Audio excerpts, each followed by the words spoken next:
Hi there, loves Vilba here. So come with me today as I run to the Mind Museum in Taguig. I'm on my way to the Mind Museum. I finished my trip to the other museum. You get to see the video shortly. And yeah, this is me on the way through Manila, Philippines, running to get to the Mind Museum before they close. This is 4 p.m. and they close at 6, so I only got 1 hour to get there and view the museum. Now I understand this museum is quite large, and please forgive me if I don't do it justice and I'm only able to show you some parts. The next time I'm back in Manila, Philippines, I get to show you the whole museum at length, and I will get there early. Alright, enjoy this video, and if you have any questions as usual on how to get to Philippines and how to travel as an artist, you know how to do the thing. Alright, let's enjoy the video. So I bought me a suit from the Art Island Museum, and this is me wearing. Unfortunately, it started raining as I left the Art in Island Museum, and this is my taxi driver. Very calm, very quite nice music, and I got to enjoy the ride. And this is the view of where when I'm going to the museum. And Manila is quite exhilarating. Still not yet been able to see very many places because I've been only here for around 3 days, and that's not enough time to go see everything. There's so many museums and art galleries, there's beaches, there's so much to do, but so much little time. Anyway, so as I go to this museum, and we come across this river. I don't know what's the name of this river. If you have any idea, please comment in the comment section below. And yeah, I'm gonna let the videos do the talking for themselves. You can see the raindrops on the windows, and this is just a few minutes away from there. So catch you when I get off. Not later, catch you when I get off. I'm about to get off in like 5 minutes. There was a little bit of traffic here, but 5 minutes and I'm off. So see you at the Mind Museum.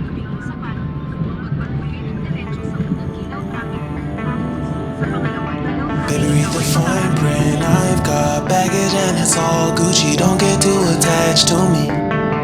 Everybody act like the answer. One love like in the movies. Wasting precious time assuming.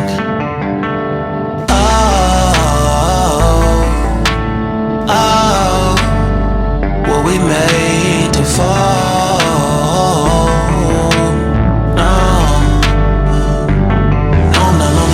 And slowly exploring what I need.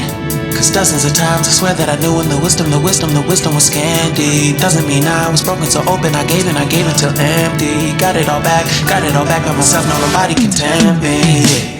If I turn off alone, I breathe in and sit on my own. Can't keep making exits from the pressure, lessons after lessons. Had to question these glaring design flaws. Can't keep love built from a love song. No, I'm not only with solo, I'm solely exploring what I need. Cause dozens of times I swear that I knew when the wisdom was scanty. Doesn't mean I was broken, so open I gave and I gave and I gave and I gave and I gave and I gave and I gave and I gave and I gave and I gave and I gave and I gave and I gave and I. And if I'm better off alone, breathe in and embrace it all. There we are, Mind Museum, the entrance. Enjoy what you see in the next coming videos. Oh, sorry. It's okay.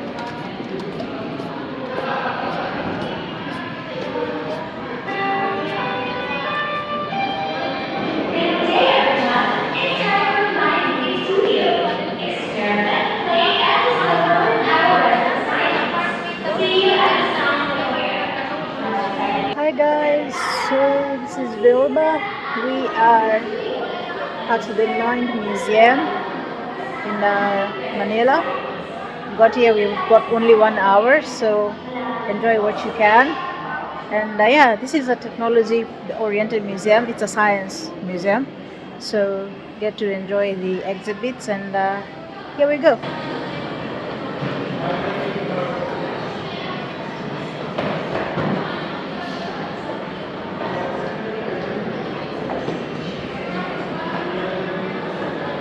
This is an installation by Ernest Rutherford's discovery of the nucleus of an atom.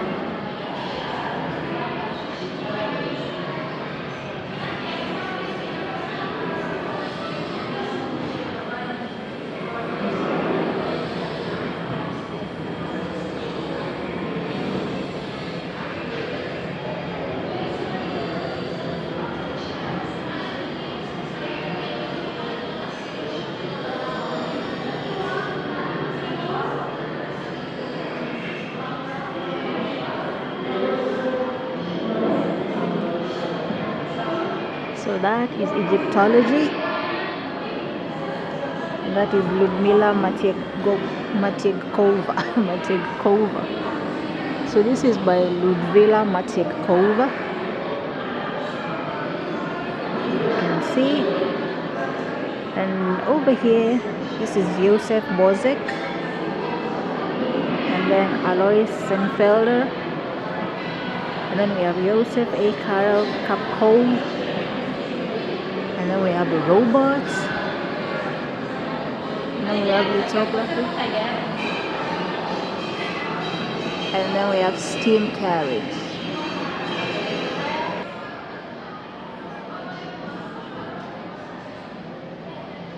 Here we are.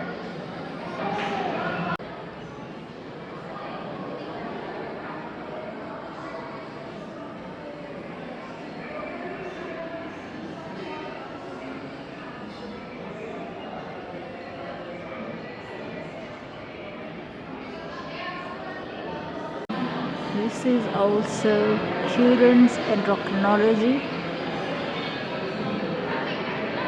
This is done in 1946 by Irina Kiskova. And that is Irina Kiskova self-portraits. She lived from 1908 till 1994. This other lady lived from 1889 till 1960. And this one was done in 1815 by Josef Borzek, and that is Josef Borzek for use of portrait, 1782 to 1835.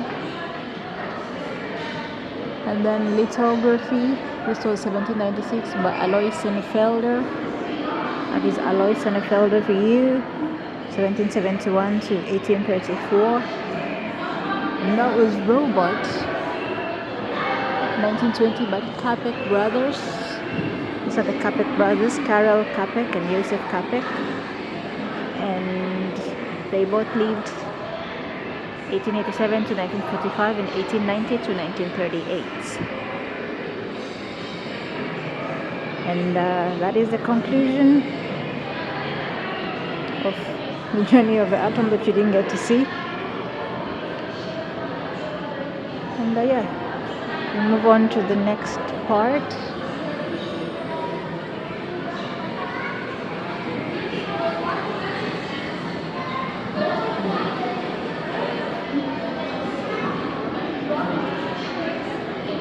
So I'm going to do very little talking, and I'm going to let the artwork pieces talk by themselves. So if you don't hear much from me, please do not worry. I am right here showing you everything.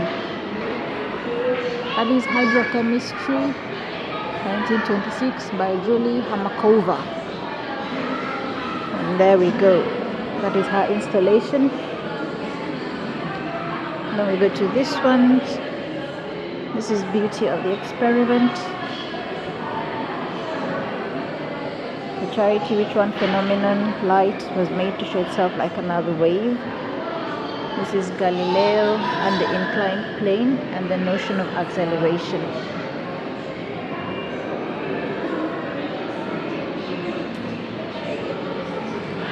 And you can get to see Jaroslav Telescovy, like 1890 to 1967.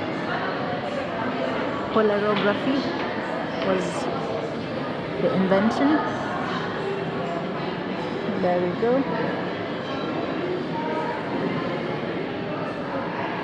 And this is Jean Bernard Leon Foucault's pendulum, shows that the earth rotates.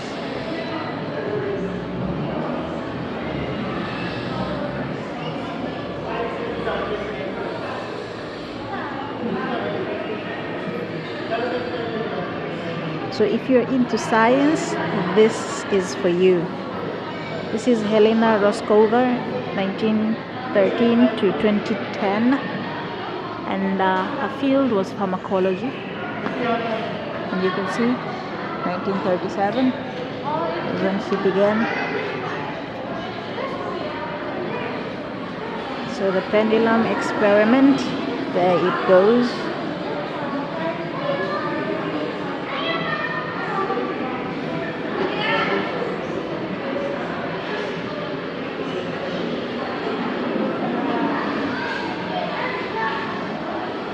Let's move on to others. Here we have Klaus Johansen shows how a particle behaves as a wave.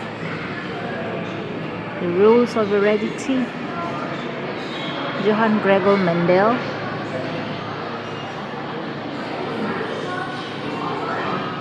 The human quest to understand nature, the universe within and around us.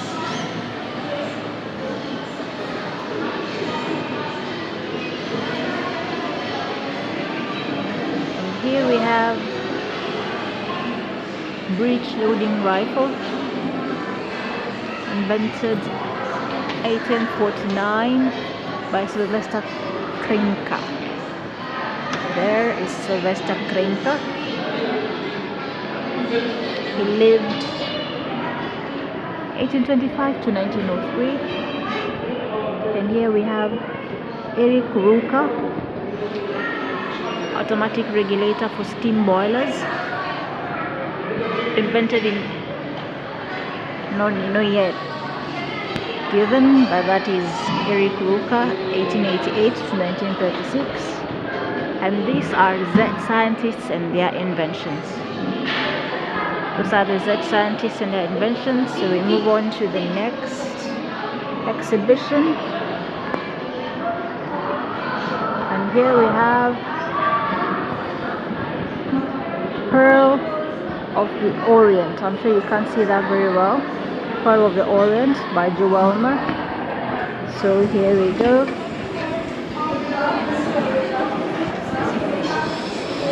How do we tell the story of all that lives that inhabit all the lives that inhabit our seas? Rise of the archipelago. Archipelago. Is that how you say it? Archipelago?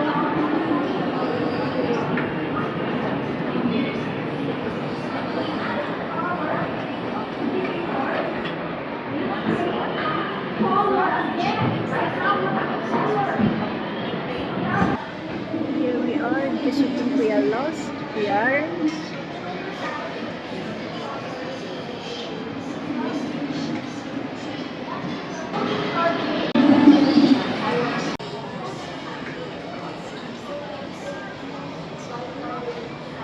There we go, you get an all-round view.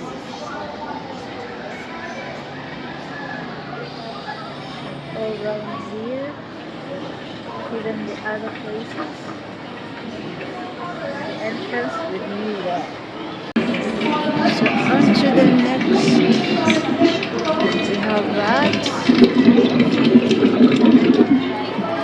On this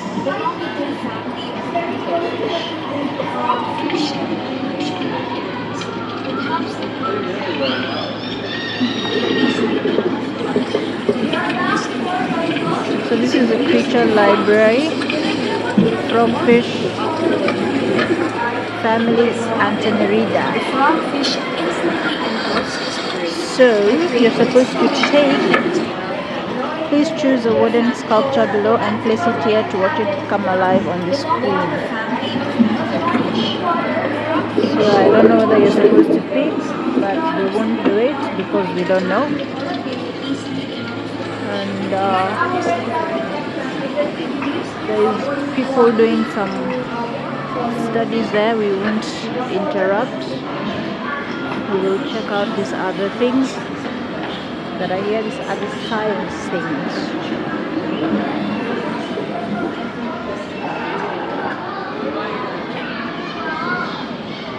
So this this is digital aquaria.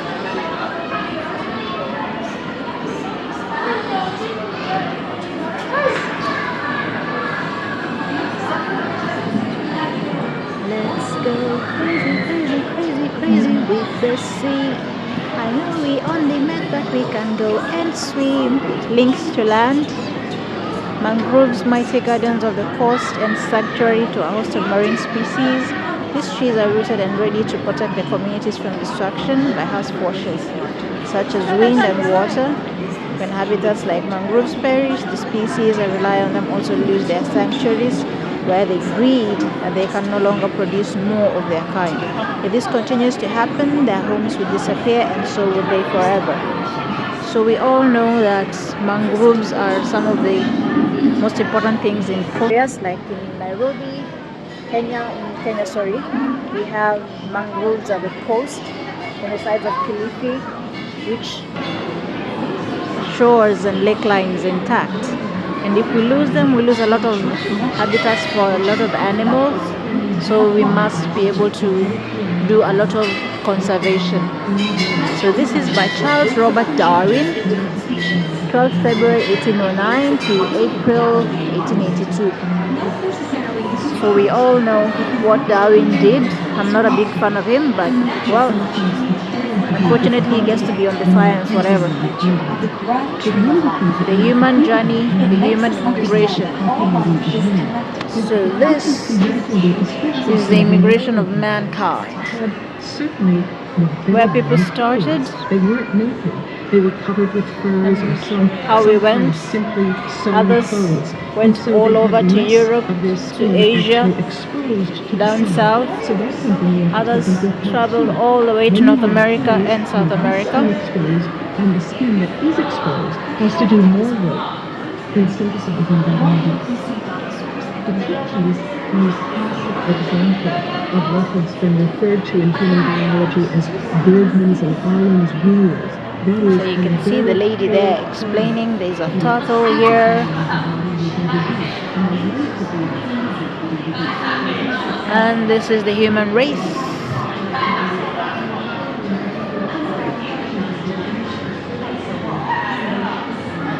All human beings living now are descended from one species, Homo sapiens. We observe differences in physical characteristics such as hair, eye, and skin color that come from adaptation to different environments.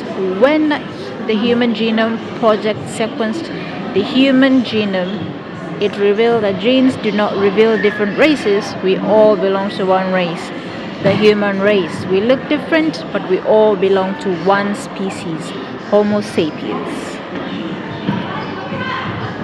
So anybody who is telling you that we are not all connected, we are not all related in one way or another, we are human beings. And yeah, so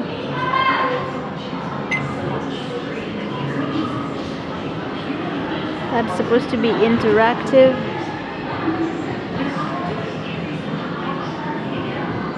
I don't know. Well, we leave it.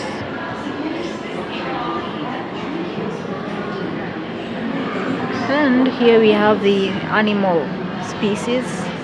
Strange deer, but true deer. Interesting mating behavior of wildlife. We all see this on that. We all see that.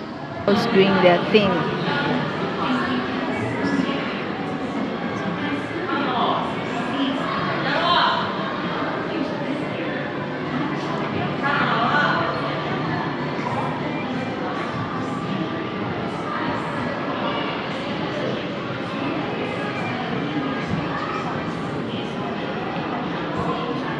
And here we have mitochondria.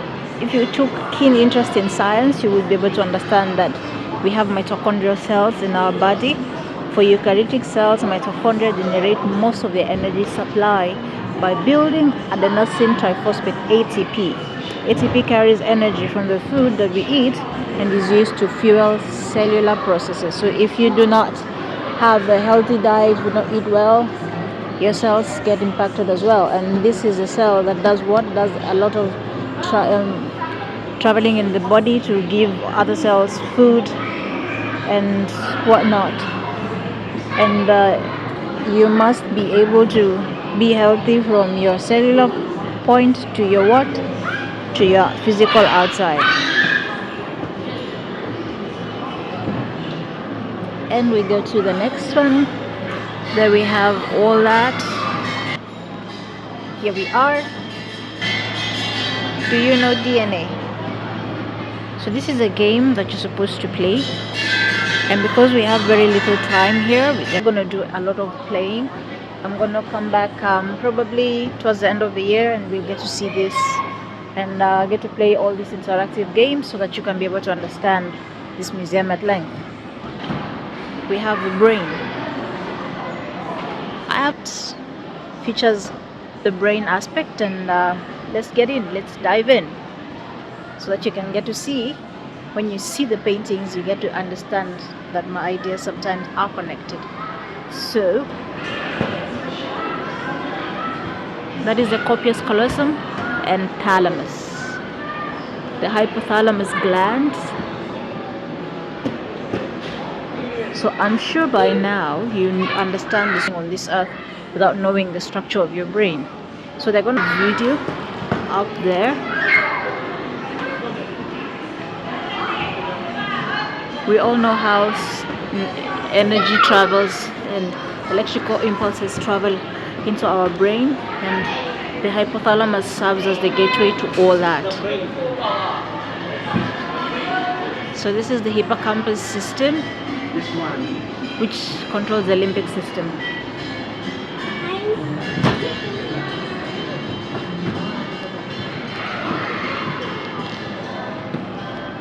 So in general, that is the brain. So then we have the secrets of the human body.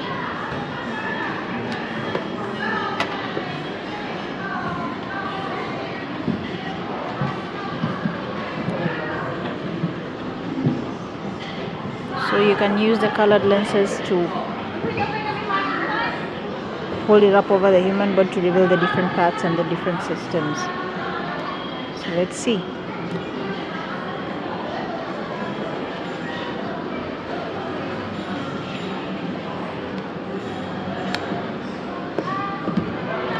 I don't know how that works, but you know what? We move. So there, I'm very sure you know how your body works. So this is an illustration of all that, the bones, the cartilage, we call it the cartilage, secrets of the human body. Then we have the arteries, the veins, and the vessels. We all know that this, if they get to transport a lot of the body nutrients. And then we have the muscles. We all know how muscles keep us formed, give the body form. So we have to be able to do what? We have to be able to keep our bodies healthy. And then here we have the modern cell, the cell structure.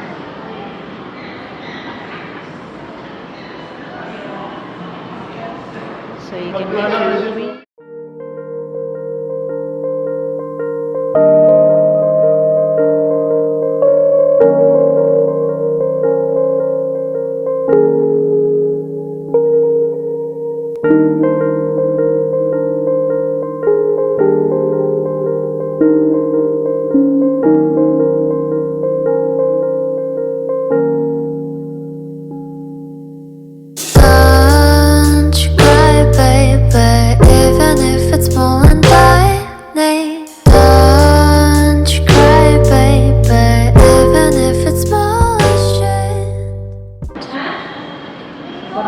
For like a minute so that you're able to read all that, and then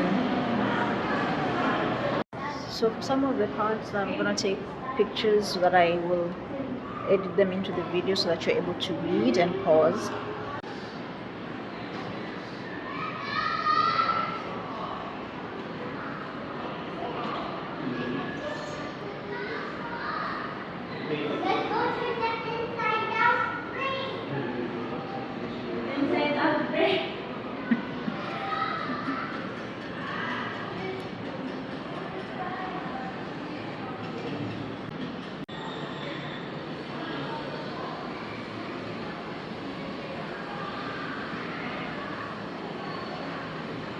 So this is a handheld microscope. You can get to play and adjust there.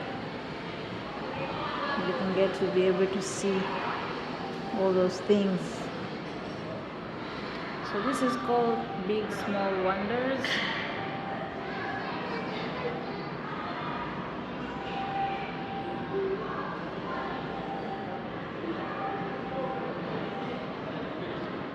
So as you get to view some art, you also get to learn.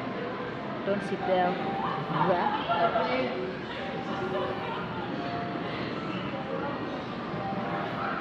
So this is one of the parts that we weren't able to see because there were people who were doing studying. So the virtual periodic table. So I'm sure you know your elements. We start there. You can see all of them. If you are a fan of the big, you can remember Sheldon singing the periodic table. So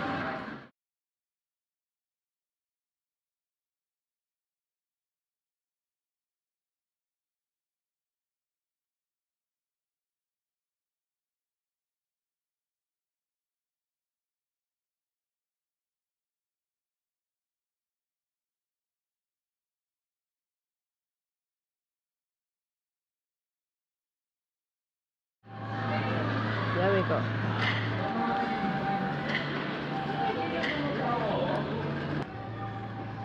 How many we remember? We can remember zinc. We can remember silicon. We can remember krypton. We can remember thorium. We can also remember magnesium, lead, potassium, and so much more. So here you have Einsteinium, which is a metal that was discovered by Albert Einstein. And then we have plutonium, neptunium, uranium, of course, americium. I've never heard of that. News, not something new that I've learned today. Curium, berkelium. This was discovered by UC Berkeley.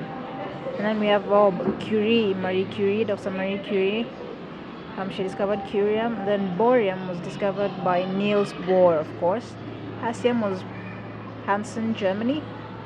And then seaborgium was Glenn T. Seaborg. Meitnerium, Lisa Meitner. Darmstadtium, Darmstadt, Germany. Roentgenium, William Conrad Roentgen. Dubnium.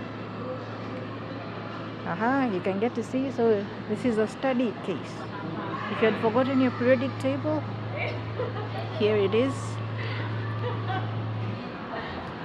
Our virtual periodic table exhibit is replicate with the names of generous individuals, families, and organizations who help build the Mind Museum and who support its educational programs. These exhibits stand as a testament to their enthusiastic and kind support. A huge thank you to all for being a catalyst and opening this home for science in the Philippines. So there we go.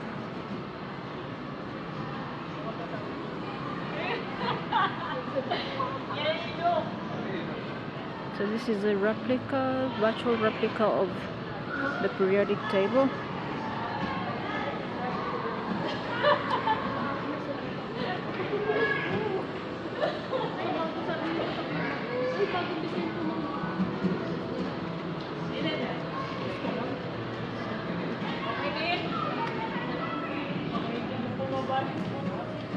Molecular structure and how molecules and atoms interact.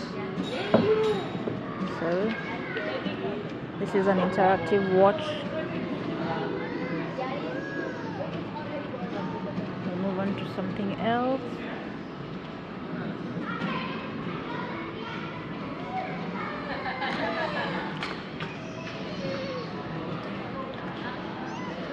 Carbon structure. This is the organic molecule made of carbon, nitrogen, oxygen, hydrogen, and sulfur. We all have this running in our bodies. So if you get to know, as a cosmetologist, this I work with a lot. Ascorbic acid, that is the molecular structure. We have the molecular structure of glucose, sugar there, and so many others. paracetamol, ethanol, caffeine for coffee lovers, that is the molecule composition, acetone for nail lovers, and then isopropyl alcohol, isopropanol for us cosmetologists, there we go, and then vinegar for you guys, acetic acid, there we go. So, and this is watch balls spiral in action. This is a whirlpool. Launch a ball and watch it spiral into the hole.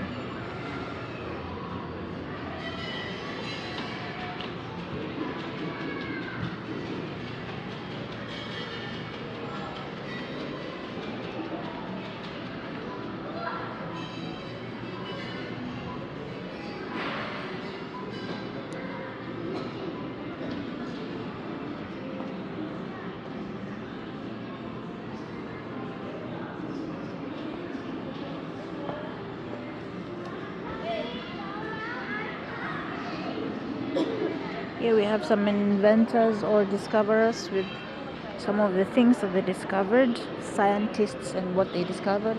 Antoine Lavoisier, Dalton's table of elements, Ernst Rutherford, Lavoisier's retort. I think that goes there. Lavoisier made the Lavoisier retort, and then Ernst Rutherford did laudanum, and then we have Paracelsus, who did a depiction of the imaginary emerald tablet. Henry Cavendish,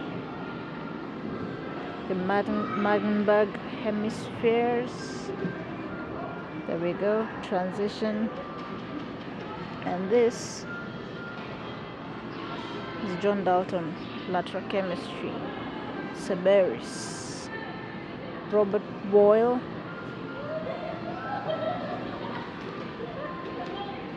Torricelli's barometer, the barometer by Torricelli.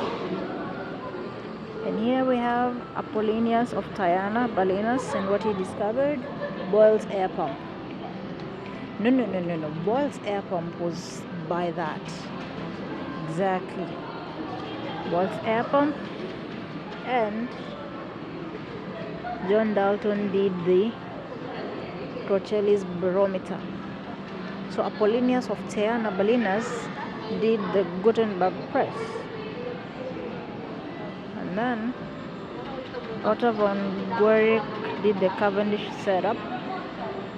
And then James Chadwick, Democritus Atomos. No, Johannes Gutenberg did the Gutenberg press. Exactly. So this is a game where you have to match who did what with what, now that I've understood it. Pseudo Gerber. So Gerber did that, I think. Gerber did that, the Gerberis. And then Mr. Chadwick, I don't know who that is, Joseph von Thomson, Erwin Schrödinger, I know did the Schrödinger experiment, so let us see where it is. Exactly. The Schrödinger model was done by him. And who else? Who discovered the atoms? That one we know. Boyle, Niels Bohr.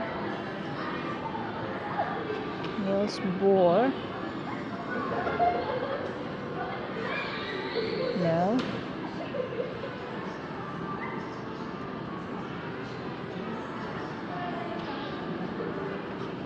Niels Bohr, Goldberg setup. He did this, the Bohr model. And And then, yeah, I think it's a very interactive game. It actually immerses you. You have to sit and remember what it is that you studied in school. And here we have something called dancing water. Press the buttons to play different notes or tunes. So I guess the buttons are not working, or it's because it's almost closing time. That is why. So we have to rush through this. Probably we'll come back next time when we have time, so that we are able to do what?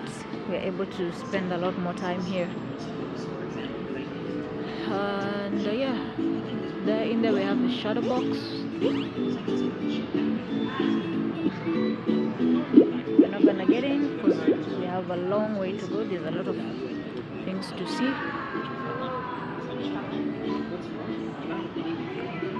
So I'm very big on color because I use a lot of color in my art. So color spinners.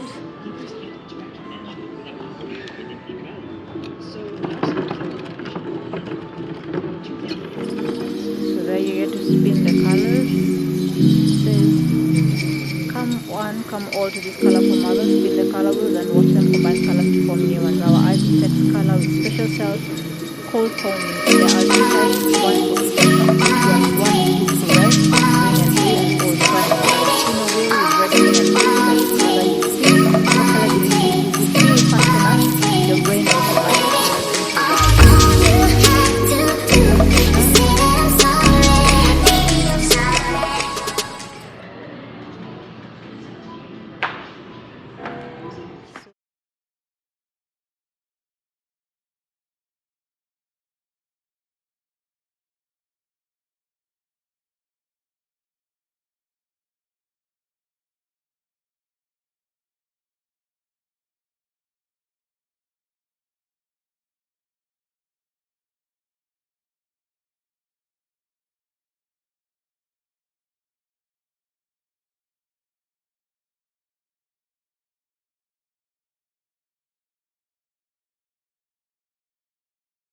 we have something called the light bridge. Do you know that the light seen by the humans is only a tenth of a trillion of the range of light that exists in the entire universe? The entire range is called the magnetic spectrum. Humans can only see in the spectrum, in the visible spectrum. The rainbow colors walk through this entire light bridge and discover the other kinds of light from the waves that make it possible for you to listen to tunes on your radio, to powerful gamma rays that aid in the medical treatments. They all travel through the speed of light.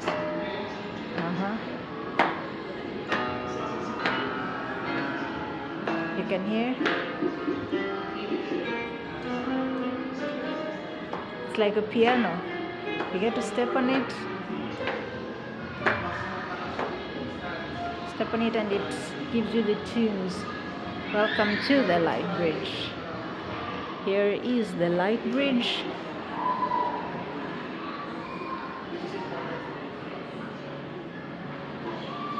So here we have descriptions of how it works.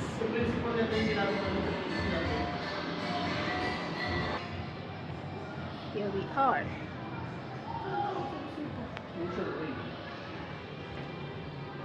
So we also get to teach you as you get to view art as well.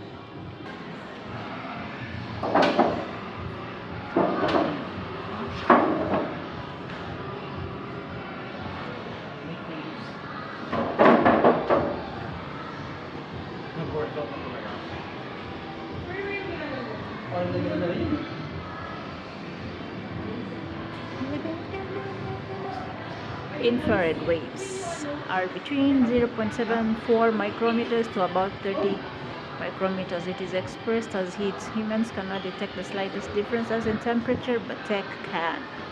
That is why an infrared image will show the pattern of differing temperatures across an object.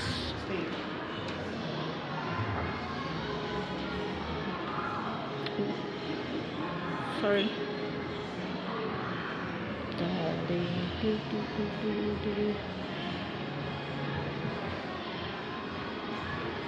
So here we have little inventions of TV. And Now they use infrared waves, and they also use waves, radio waves and TV waves, for us to be able to get the image. And then with radio, we have the radio frequency, which was discovered by Henry Hertz. I'm sure you know that. And the guy who got to file the patent for the radio did it before Nikola Tesla. I'm sure you know his name. Roberto Marconi was the guy, but he did not discover the radio. He did not invent the radio. Tesla did. So I think I can remember some of my science. Motion wave.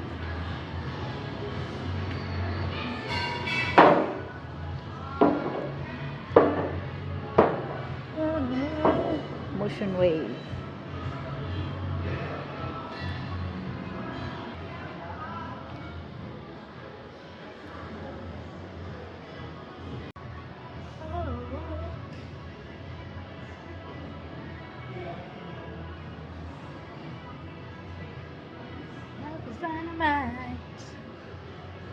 So we are going down, down, down, down, down.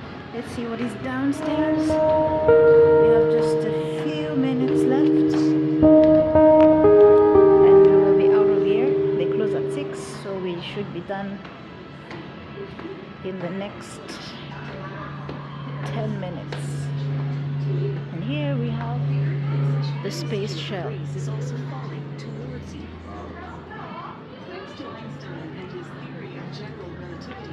I'm sure you can hear Einstein's theory of relativity if you understand it. This is a comet.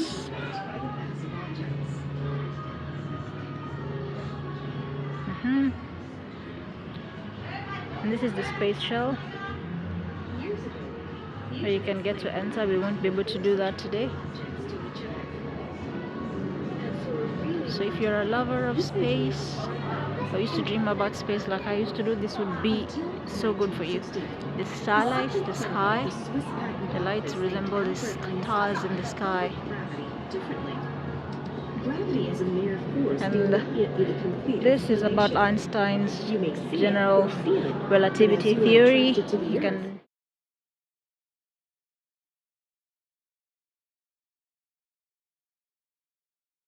there's a lot of work about it. And here we have our solar system. You know the sun, you know Mercury, Venus, Earth, Mars, Jupiter, Saturn, Uranus, Neptune, and Pluto. This is the heliocentric model.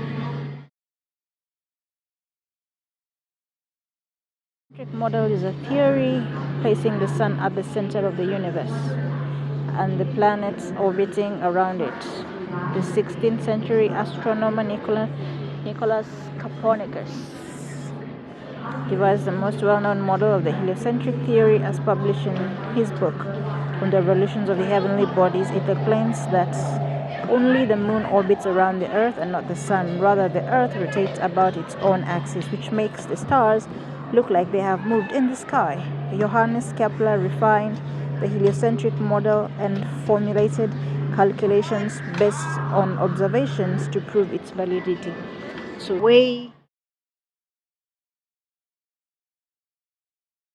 people never used to believe that the earth revolved around the sun. They used to say that the sun revolves around the earth, and it was actually considered heresy for you to think otherwise. People say that the earth was the center of the universe. Well, people like Johannes Kepler and Nicholas Copernicus actually got burned at the stake because of his theories of the sun revolving around the earth revolving around the sun, and he was considered heretic. He was considered a heretic for that. So let's use the crank and get to see how it works. So some of these things I don't know if they work, but that is it. So you get to know the structure of your universe. Don't leave thinking that the earth is the center of everything. And we know about the sun, especially lately we've been experiencing solar flares. So this is a magnetic field of the sun, and sometimes it has solar flares. This is a solar flare, you can see, and it shoots these solar particles into the outside of the atmosphere, and these plasma rays sometimes get to affect electricity and life on earth, especially the electric grid, anything satellites that orbit in space.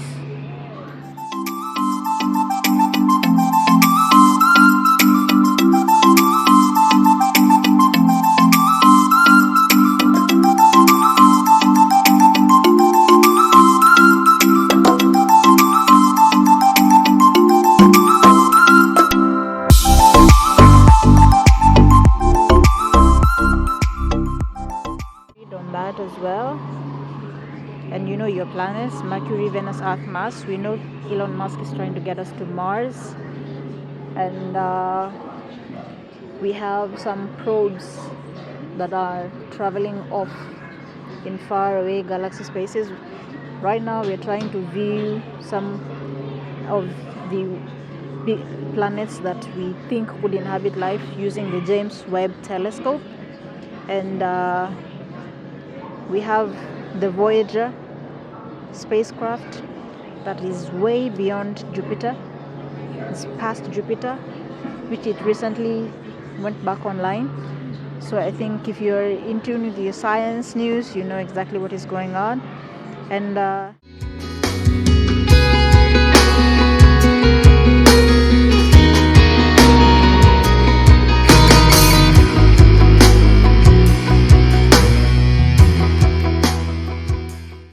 to be the 9th planet, was kicked out. We don't know whether it's back, but you know, I can't say that name. But anyway, and so apparently Neptune also has some sort of rings that surround it, but they cannot be seen as visible as Saturn's rings.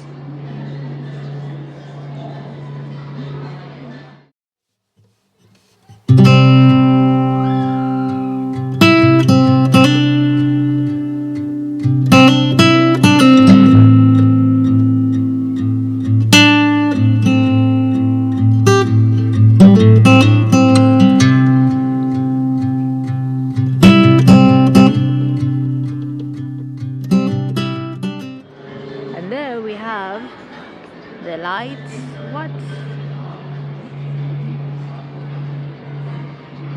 So this kind of reminds me of Star Trek's transport modem that they use, the transmodium that they use to transport people up and out of his spacecraft. And if you remember, we had the Endeavour spaceship that went off in space as astronauts as they were making it to the space station. So this is a model of the distance from the sun all the way to Neptune. So you see Pluto is not there because it was kicked off, not Uranus. Sorry, I made an error before. Pluto was the one that was kicked off as the 9th planet, not Uranus. And then we have the majesty of the universe. So this is the entrance you get to enter, and you get to see. I'm sure you know about your galaxies. We are in the Milky Way galaxy, and we have several galaxies, almost 30 plus million plus.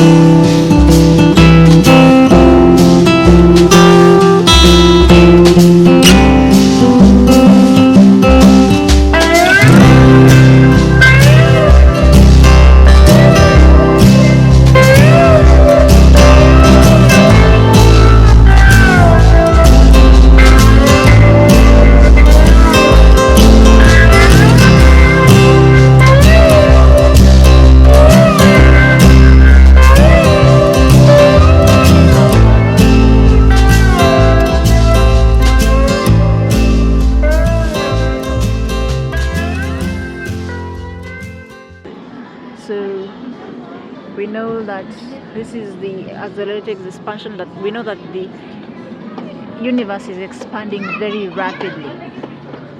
We know that it's expanding very rapidly, and no matter what we try to do the timeline mapping, we can't catch up with it. It's expanding at a rapid rate, and we have something that in there is called dark matter, or so-called dark energy.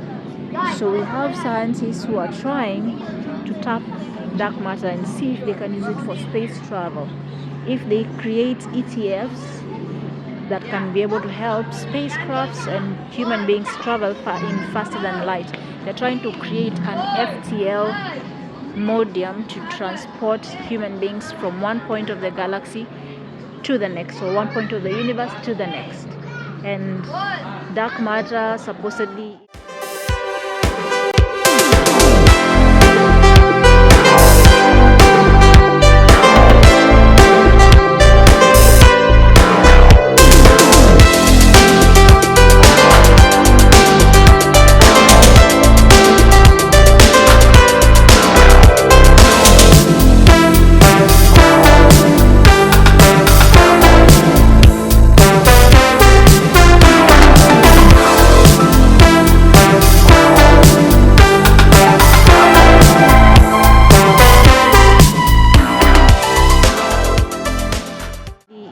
one of the biggest fields of study that they're looking into at the moment. And hopefully maybe in the year 2030 we're going to have some models tested and put on spacecrafts that can be able to transport people, especially with man trying to become interstellar or interplanetary, as Elon Musk likes to put it. Yeah, and the Big Bang Theory, if you remember the song, there you go. So I'm gonna play the song probably shortly in the clip. I will edit it out so that you're able to see it. And let's go to these other parts. We have not finished. There is a lot for us to see it. And here we are. One giant. Very fine grained as you get close to it. It's almost like a powder. Ground mass is very fine. I'm going to step off the limb. That's one small step for man, one giant leap for mankind. Oh, that looks beautiful from here, Neil. It has a stark beauty all its own. One giant leap forward, one giant step for mankind, one giant step, one leap for mankind, something. There is the blue marble. So there is the blue marble and the astronauts. There is our moon. A very long time ago when I was young, I wanted to be an astronaut. I was so obsessed with space. I studied everything about it. Well, right now I've lost so much interest because, well, we're a prison planet, unfortunately, but we can dream. And those are the lunar phases of the moon. Waning gibbous, waxing gibbous, first quarter, waxing crescent, new moon, waxing crescent, third quarter, and of course the waning gibbous, and the full moon. And this is one, yes, that what was I was trying to say. One small step for man, one giant leap for mankind. Neil Armstrong. Got it.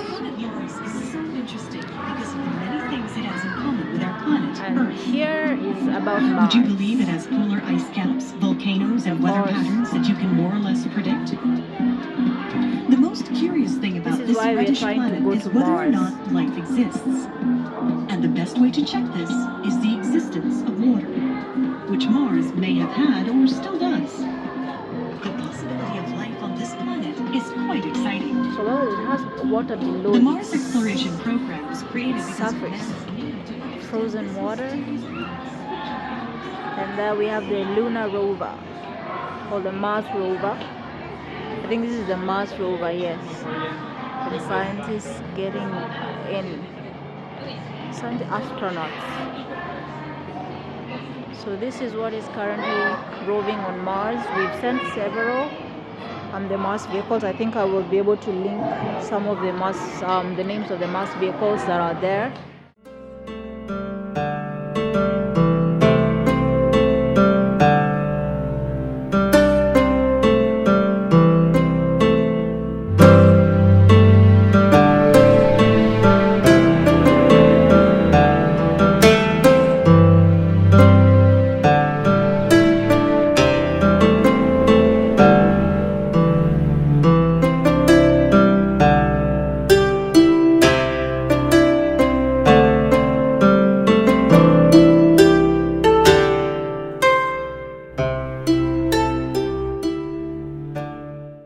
Lunar rovers that we've sent out. China has sent some lunar rovers to the dark side of the moon.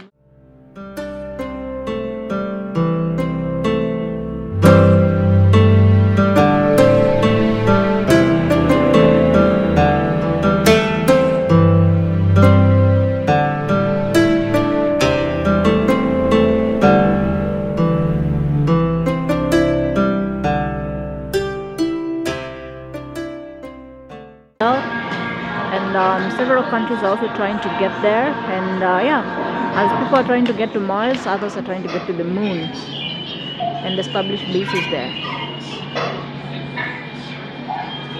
And there we have it.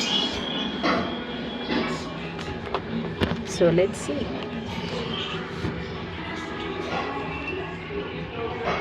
And here we have a model of the Earth, the weather satellites and everything that orbits around the Earth. And currently we have the International Space Station, which is going to be decommissioned in 2030, and SpaceX has been granted the deal to deorbit the Space Center, the ISS Space Center, and hopefully they're going to make room for another one, I guess. Yeah, I guess they're going to make room for another one. So in here we have the lifetime of a star. So we know that this is where our sun is at right now. There is a giant star that we have in our galaxy, and almost near our galaxy. It's the largest, way bigger than our sun. Is called Betelgeuse, and I think it's almost that size if you compare it to the Earth, to the sun's, to the Earth's sun. And we have several other stars. I think I will link some of the small informatory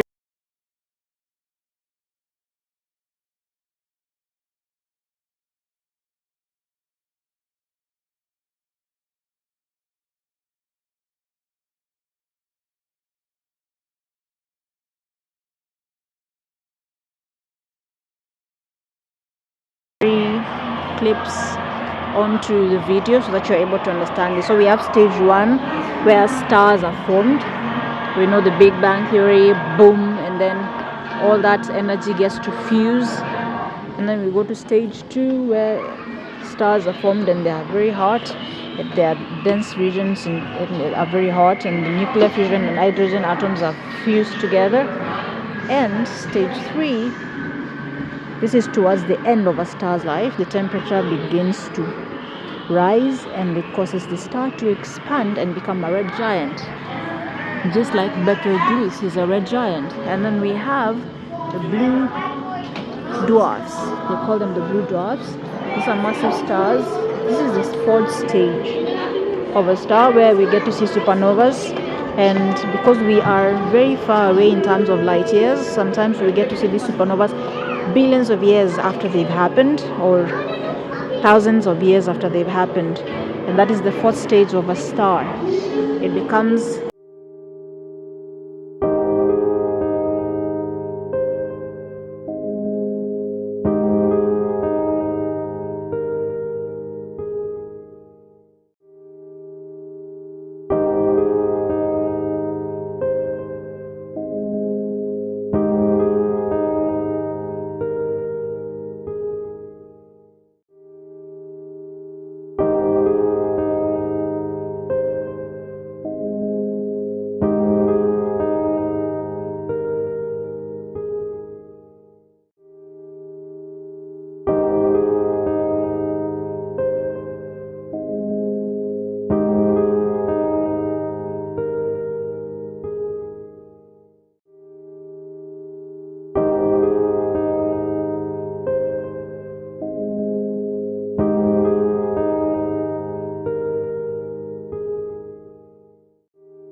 supernova, and it produces a black hole. So sometimes we've been reading where we're told that there's a black hole near our system. Of course there is a black hole near our system, and all these things I think are kept in balance by gravity or by a higher force, so that they can do their job. Because if they're let to go haywire, that will be the least of our problem. I'm sure you've watched in there's this movie where this guy, what is his name, Matthew McConaughey, and that lady, what is her name, the lady who did Princess Diaries, Anne Hathaway, where they get to travel intergalactic, where he went through the black hole to get over to the other side, and he was able to travel in time. I remember some of my science.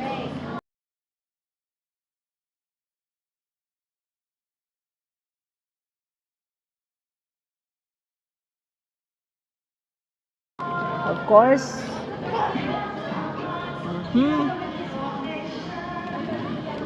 So that is a black hole. So it sucks energy. Everything that to the black hole is done what? Is sucked. But we've also have found a phenomenon called white holes, whereby whatever it is they spew out, whatever it is that has been sucked in by black holes, if I'm correct.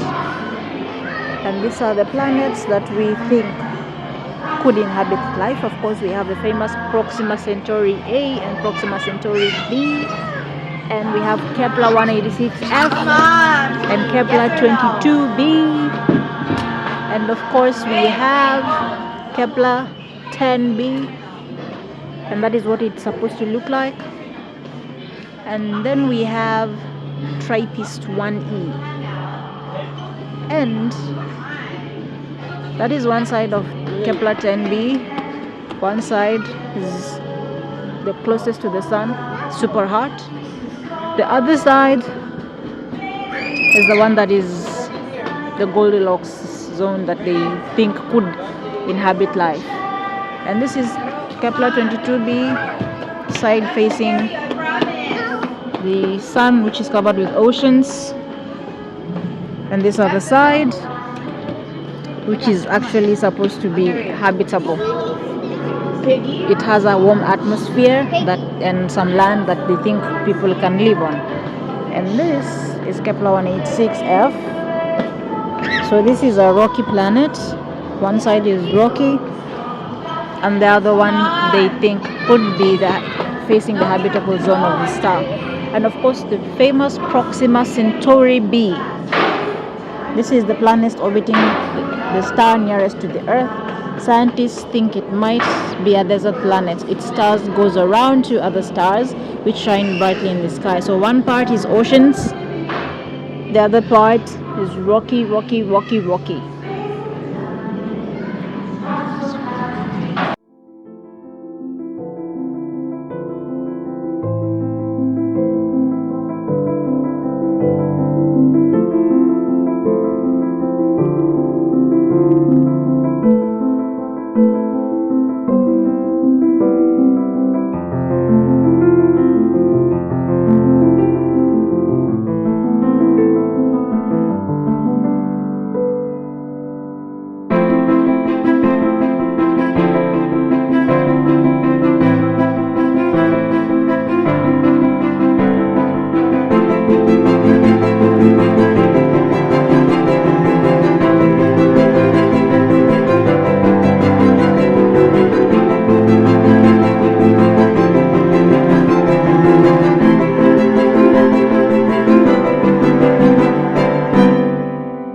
Our astronaut.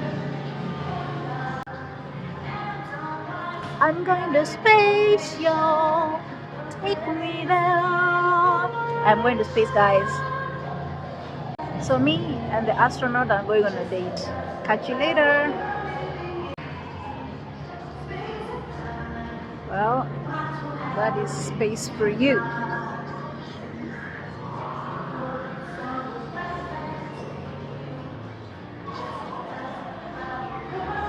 Off, because this place is massive, massive, massive, massive, very massive. Here we have the nebulas. I'm sure you understand nebulas and you know exactly what they are. Are we alone?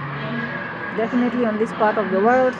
I talked about the Voyager spacecraft series and the path that it has taken, all the from when it was launched from Earth, and we know right now that it recently came back online after being offline for a while. And the question of are we alone?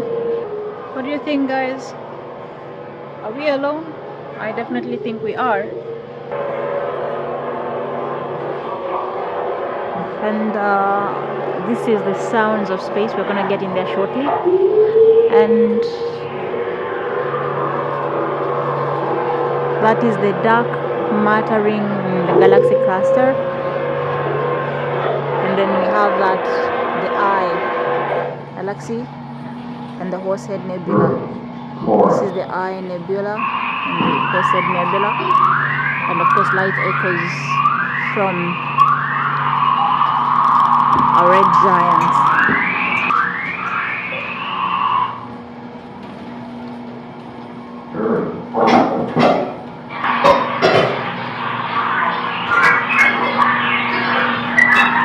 Guys, that's what space sounds like. That is the sounds from the nebula. Korean whispers.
And then quickly, guys, we are going to go through this section very fast because they are closing. So since they are about to close, that is the giant.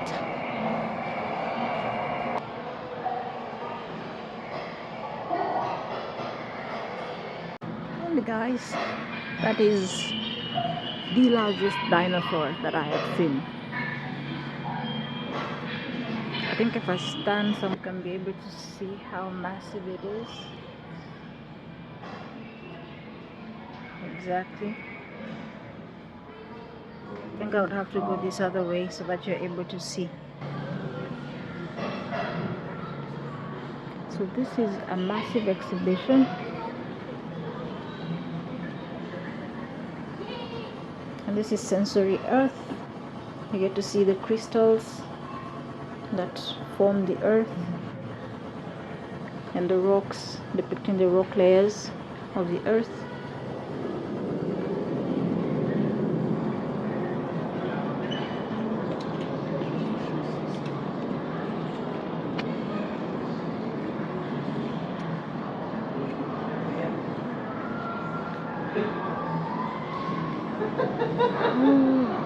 There we go.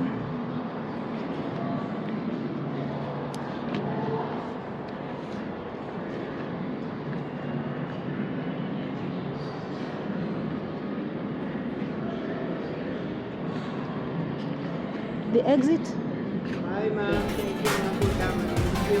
Oh, it's too big. I can't finish in a day. I'll come back towards the end of the year.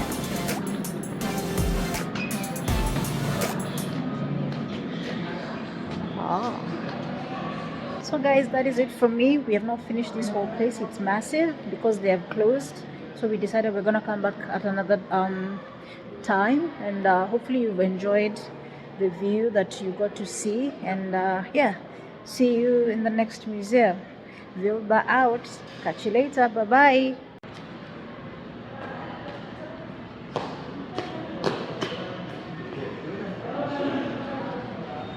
So that is what it is called, the Mind Museum at Taguig. Science comes alive. That is the entrance for you.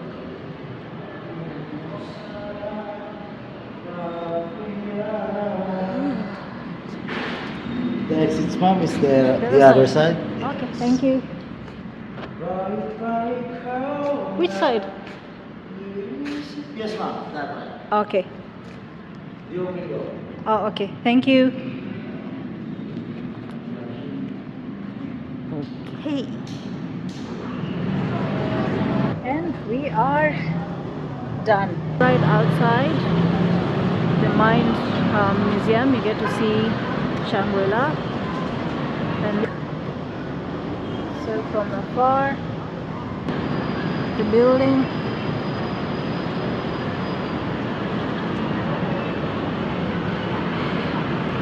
That is the Philippines for you guys. So I am going to catch my Grab taxi and head on to where I am staying, get to have dinner and rest for the evening. So